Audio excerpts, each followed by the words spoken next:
Good evening, ladies and gentlemen, how are we getting on? Welcome to a brand new Fallout 76 news video, and today we have Season 7, Zorbo's Revenge, and all the details surrounding that, including all the season rewards. And after that we can have a little look at the new community calendar, which is covering all the in-game events that will be happening in the early part of next year. So, let's jump in.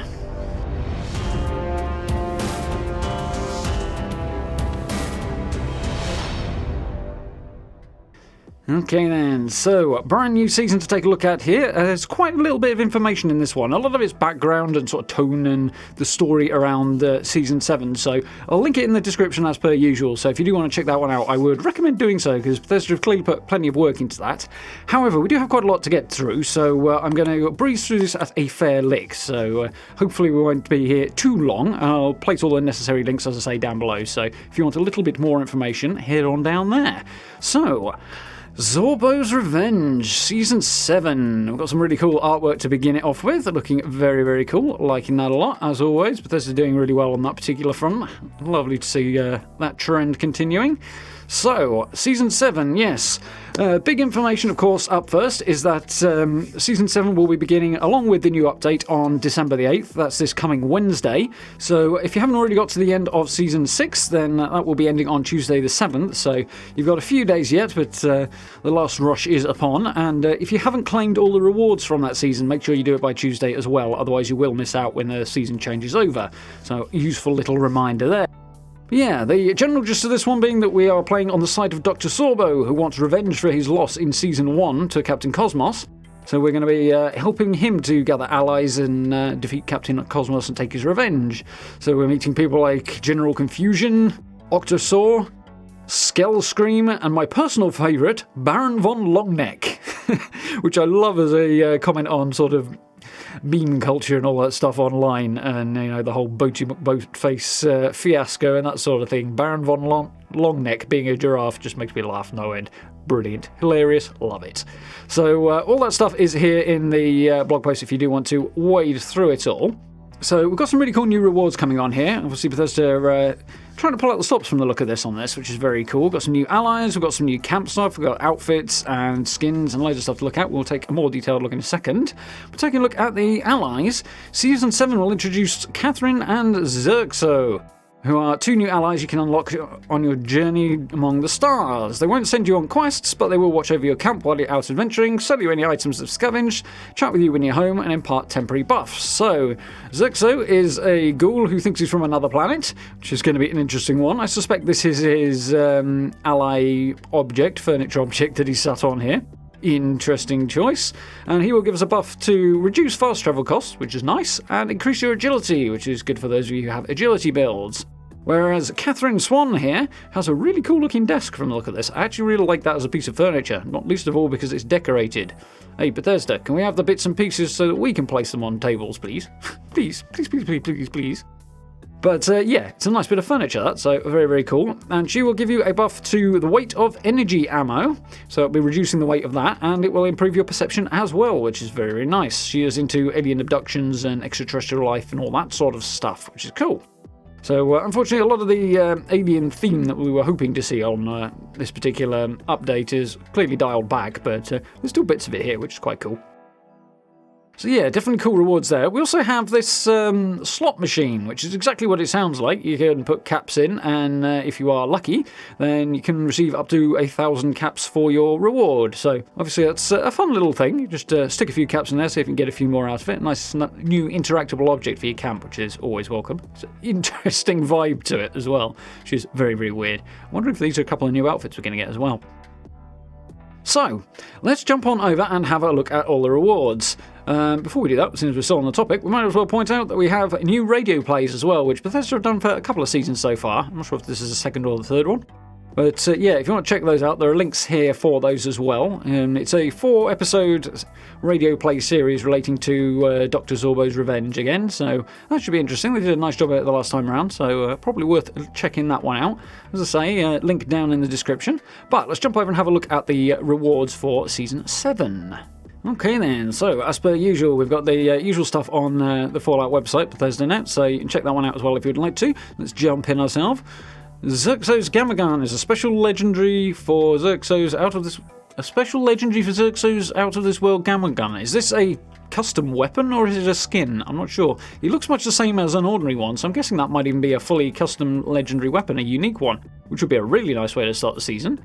Gamma rounds to go with the gamma gun, very cool. Bullion. The West Virginia slot machine, surprisingly, right at the front of the season. That's interesting and unusual. So, no, not really a great deal of effort needed to grab that one, which, to be honest, if you jump in on day one and grab the dailies and a good chunk of the weeklies as well, you'll have that easily within a day, because those first few levels are easy to grab, so that's cool.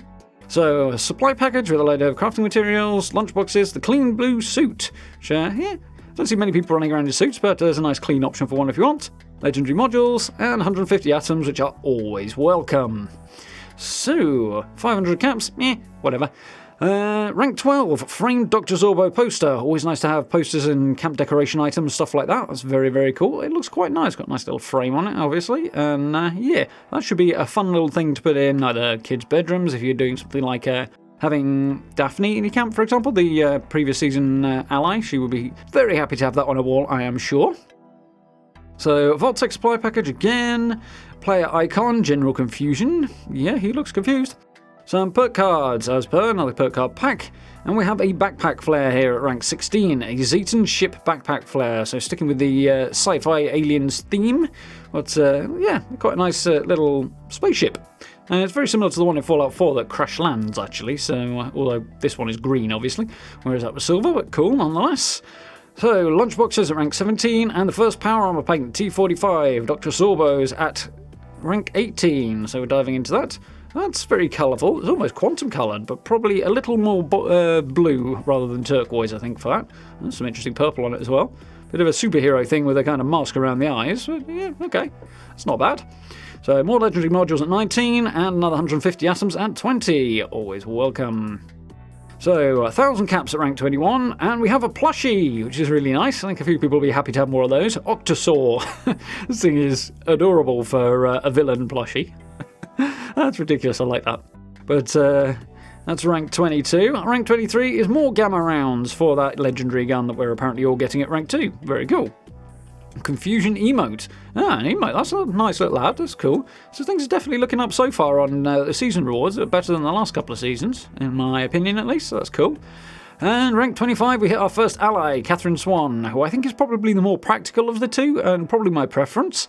We'll have to see how the character pans out, obviously once we get the allies, but as a start, that's a good one, definitely the more practical one, I think, in terms of the buffs. So, more perk cards at rank 26, nuclear key cards at 27, and the T51 Zorbo Power Armor Paint at rank 28. Yeah, very colourful, very colourful. Not really my thing, but yeah, sticks with the season, it's cool. If you want nice bright colour power armour, why not?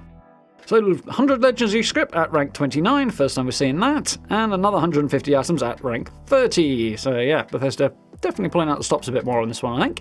Gold bullion at 31, and we have a a type of floor covering, I suppose, floor skin, for want of a better word, at rank 32, and that's military stars. So for those who are doing Brotherhood of Steel type builds, maybe Enclave builds, anything like that in your camp, that'll probably go quite nicely.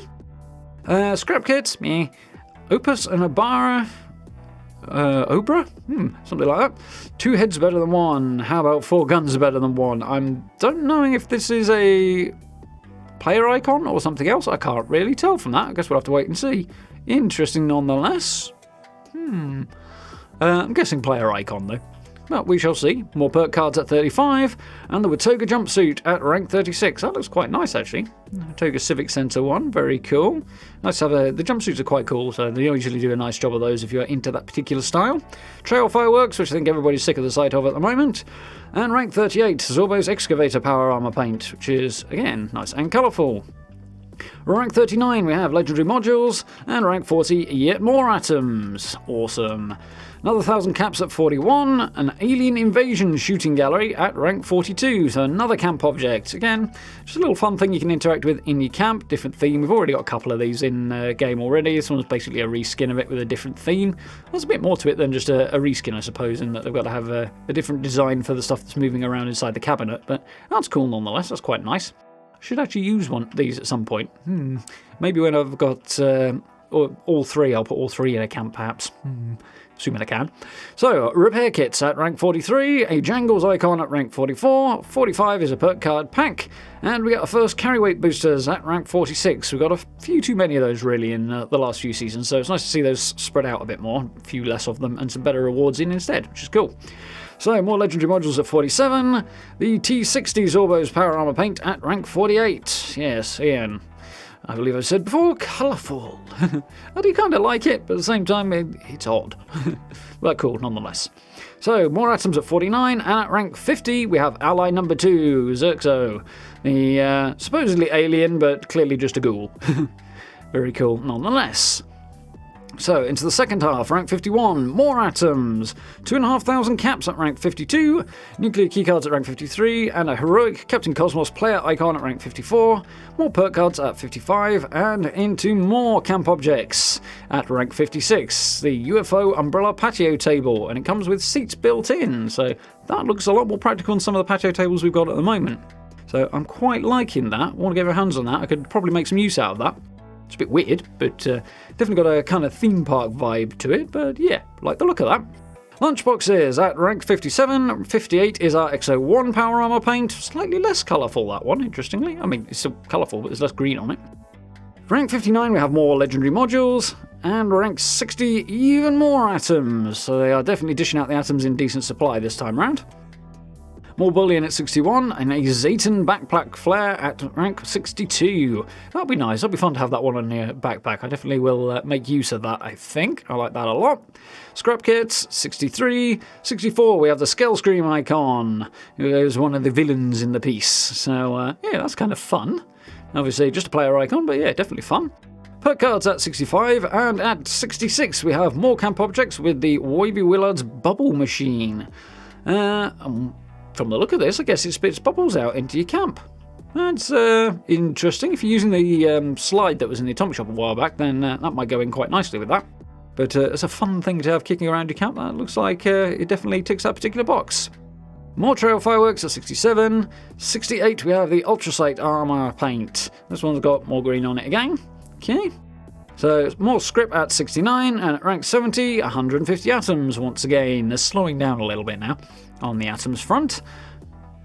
And yep, 10 levels later, we have more bullion at rank 71, and Starscape Floors and Foundations. Oh, that's interesting.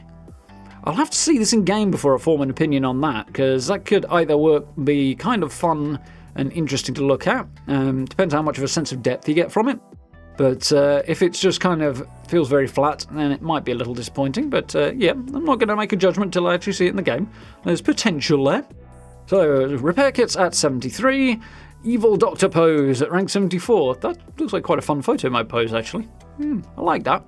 So yeah, that's our first photo mode pose of this scoreboard anyway. More perks at 75. At 76 we have the T65 Power Armor Paint. And at 77 we have 3 lunchboxes. Less lunchboxes this time around, but I'm not complaining as I've got buttloads of them, and you can always pick them up for bullion if you've got nothing else to spend your bullion on. Come and get me emote. Ooh, another emote. Nice. Interesting idea. The icon's quite fun there. I'm wondering what the emote will actually look like. That's definitely a different tone. So, 79 we have legendary modules, and at 80 we have 150 atoms. 81, 2,500 caps again. The Starscape wallpaper set, to match the floors that we had last time round, are at rank 82. More carry weight boosters at 83. Yep, 2 sets, that's fine for the season, I think. Floating face Farah icon. Okay, interesting character there. She's just got a head that's not entirely attached to her body from the look of that. That's a player icon. More perk card packs appeared. There's a lot of perk card packs in this one, I've got to admit. That's a little on the heavy-handed side. But fair enough, that's okay. At least they are practical and useful. You can turn them into legendary perks, or failing that, if you wanted to have alternate builds available, having extra perk cards available to stack those out with is not such a bad thing. Rank 86, we have a samurai sword skin, presumably for the Chinese office sword, I'm guessing, but it might also apply to the revolutionary sword as well. But for those who like their katana, then we do have that particular skin available, although I suppose it's not really a katana if it's going to be a one-handed sword, but it doesn't specify what weapon it's on, but that seems likely to me. It might even go on to a two-handed weapon, who knows, in which case then it would actually be a katana. So, rank 87, perfectly preserved bubblegum, not particularly fascinating. And now we get into the cool power armor paints for this one because, yeah, I'm liking the look of these. These are definitely very different, as was the samurai one to be fair. And yeah, they've got a lot of style, they're very interesting and creative, so I'm quite impressed by this, based on a first impression. But the Skull Scream power armor paint looks really cool. Might have done better around Halloween actually, but yeah, very, very fun. I'm liking that one a lot. I'm guessing the rank 100 will be similar, but hopefully a bit fancier, as opposed to the last season where they had it kind of the other way around, which is weird.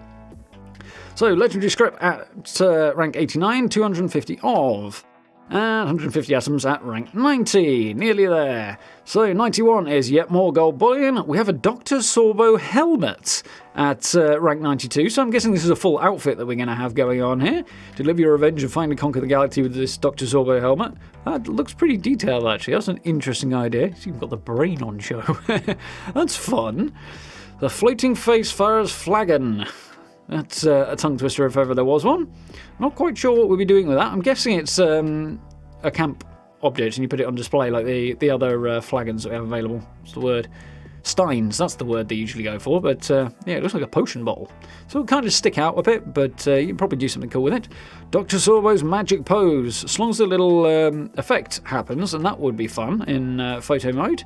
Very, very cool. Perk coins at 95, relatively few of those, and those are usually welcome as well, so I don't know, maybe a few less perks and a few more perk coins would have been nice, but I'm nitpicking really, isn't that? Dr. Zorbo's robes look like a fun outfit though. Those are definitely cool and very colourful. I can imagine we're going to see quite a few Dr. Zorbos running around once people get to this rank. Rank 97 is of course 10 legendary modules, and we have a new building set at rank 98, so bear this one in mind because obviously there's still people who missed out on Season 2's building set, the greenhouse walls, so don't miss out on this one. And it is an Order of Mystery set. Build a mysterious hideaway with the Order of Mystery kit. Kind of hard to see on this. It looks like a reskin of, to be fair, it does look like a reskin of the Halloween set that has not long been out. The windows look similar, the roofs look pretty similar. Even the sort of dirty windows beside the door and the doorway there looks, yeah, again, similar. It's a little different. It doesn't have the vines and stuff growing up it. So it's got a different tone, but yeah. You know, it's more options to build with, and always good when you're mixing things up as well in your camp, that sort of thing, so that's always nice. But yeah, hey, it's a building set, so not complaining about that. Rank 99, we have lunchboxes, 9 of them as per, and at rank 100, Dr. Zorbo Icon, the framed Zorbo's Revenge game board as per. A Howling Skull Scream power armor paint, which doesn't look any different to the previous one. It's the same icon, so I assume it is going to be different when we actually get to it. But yeah, for the moment we've got the same icon, so we'll have to wait and see what the ins and outs of that are. And 500 atoms as per usual. So this one's a little bit, yeah, a little bit better than some of the ones we've had on rank 100, but the power armor paint looks cool. I do like the design, I have to admit. It's an interesting shape, that. It's got a lot of character to it. Looking forward to getting my hands on those. So, community calendar. Yeah, this is obviously January through March's in-game events, and for the most part I think we're going to see more of the same. We've got the cool Zorbo's Revenge background to it, the artwork, which, as I say, as per usual, is very, very cool. Let's have a look, see what cool stuff there is going on. Obviously, there's the update on December the 8th. It's Night of the Moth, and that should be fun.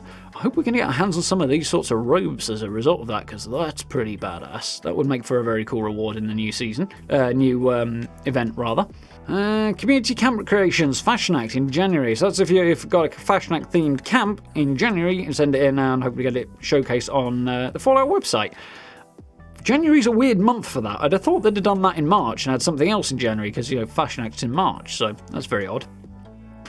We've got the usual stuff in terms of events going on. Purveyor's Mystery Pick, Hunt for the Treasure Hunter and Double Mutations, Double Score and Gold Rush, Script Surplus and Double Mutations Weekend, Purveyor Sale, Double Score and Double Mutations, Fashion Act Season Event. Fashion Act's coming back early apparently this year. It's coming around in February. That's interesting. I wonder why that's going to be the case. So we're going to have Fashion Act from the 10th to the 22nd of February this year. Yeah. That's different. No doubt that on through the next few weeks and months and stuff, we'll find out a bit more about exactly why that's going to be where it is. But there's not a huge amount of information as to what's coming where. Now, I don't want to read too much into the choice of background for the month of February here, but the reason I'm interested is because we've got Brotherhood stuff going on here, and it seems very likely that Expeditions will have a heavy Brotherhood theme.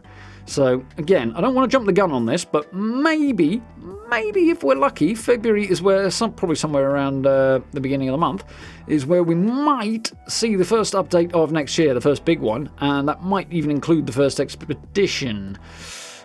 Who knows? We might see that. I'm going to cross my fingers. I'm not going to say for sure one way or the other, but that would explain the use of the Brotherhood stuff. It could also be, well, actually, that's Hellcat stuff, to be fair there. But it could be just a coincidence that this is here, and might be reading something into nothing here, but you never know. It's got to be coming up before too terribly long now, Expeditions, and I know quite a lot of people, myself included, are excited to get our hands on it and see what's what with that. But beyond that, more of the same in terms of the game events. It'd be nice to have some more sort of weekend events added into rotation, but we did have a few back over the summer, so there is that. Obviously the double mutations, things like that. And it's a lot thinner in March, which makes me wonder, I mean, we're looking further out, that's 4 months away now, so that's probably got a lot to do with it. But at the same time, makes me wonder if they've got something else planned that they're not ready to announce for March, maybe. Maybe we'll be finding out about that bit nearer to the time. It's not unusual as well for Bethesda to turn around and update the community calendar sort of a month or two after it's come out and add new things, move stuff around as plans change. So obviously if we notice they've done that, I will jump on and let you guys know. But I would imagine if they are going to, and I wouldn't be surprised if they do, that this will be where they flesh it out and put more stuff into March, because that's unusually quiet. But we will have to wait and see. So, yeah, looks like we've got plenty of events going on as per. A couple of Hunt for the Treasure Hunters. Yeah, one in January, one in March. Yeah, everything else looks about standard on that. But, yeah, we've got a big new event coming in December. And then we've got Fashion Act in February. So, some fairly big stuff coming up as well that usually are good fun to get into. So, the one other thing that is worth a little reminder before we get to the end of this one is that, of course, between the Night of the Moth, Mothman Equinox, and Fashion Act, of course, we have the Holiday Scorch over the Christmas period, and that event kicks off on the 21st of December and will run through presumably until, my guess would be the 4th of January. That's the first Tuesday in January, so that seems like the most likely date for it to end. So I would expect that to be the window we'll see that one, but that is the other big event we have coming up. That is sort of touched on briefly here, but yeah, it looks cool. Another thing that is well worth a quick look at, of course, as well, is that if we jump back over to the inside the vault, we can see the little shot here of the power armor suit that is on the current season rewards. This is the, I forgot the name of it, the skeleton thing-majig, the cool new power armor anyway. And yeah, that looks a bit more interesting. One of them is red, which, and the other one presumably is more blue in colour, I think it was we saw on earlier. You guys can scroll back and check. But yeah, it looks like there's two different colour schemes for it, depending on which one you like, although the helmet does appear to be the same colour in either case. So yeah, that's cool. Definitely liking the look of that power armour. But I definitely think this season's scoreboard is looking up compared to the last couple. The last couple were, I mean, they were okay. There was some cool stuff in there, but there was a lot of sort of filler as well, it felt like. And as I've said before, I don't think we can realistically expect them to absolutely wallop it out of the park with every single season. They keep doing season after season after season. Some are going to be less good than others. It's just inevitable. But it looks like this time they have hit it out of the park, and I'm definitely pleased with it. And I'd like to have sent a few less perk cards, maybe a few more perk coins, things like that. But nitpicking, really. So, yeah, I'm definitely happy looking at the next season and looking forward to getting stuck into that. And yeah, the stuff on the community calendar is not mind-blowing, but I get the feeling it's the stuff that's sort of behind that. This is obviously just the weekend events. It's the other stuff that's the big stuff, as always. So I think that's where the real interest's going to be. And I think there's probably little hints here and there about some of the rewards we're going to be seeing from various events and things over the coming months. And some of those look very, very cool. So yeah, definitely looking forward to the Mothman Equinox on Wednesday. That one starts. And looking forward to the Holiday Scorch should be fun as well. And of course Fashion Act returning in February, which will be good fun too. So lots going on. It's nice to see that there's going to be a little upswing at the end of this year and the start of next year, hopefully, as well, in terms of what's going on for Fallout, because it's been a bit quiet lately, so definitely ready for all this. But thank you very much for watching. Do hope you enjoyed, found it useful and informative. If you did, please do consider dropping subs and likes. I very, very much appreciate it. Down below the video, links to this post and all the useful information, bits and pieces like that, along with social media links if you want to catch up with me on Twitter, Instagram or Facebook, and the merch store and channel memberships as well if you would like to support the channel in that way. I hugely appreciate it and it massively helps out. So big thanks to everyone who's done that. And of course, we are going to be live streaming Fallout 76 as always, particularly jumping back in on Wednesday of next week for the new season. So make sure you join us for that one. And of course, carrying on with The Witcher as well, which I'm having a really good time with. So I do hope you join us for that one as well. Lots of fun to be had there. So on that note, I thank you very much for watching, and I look forward to speaking to you all very, very soon.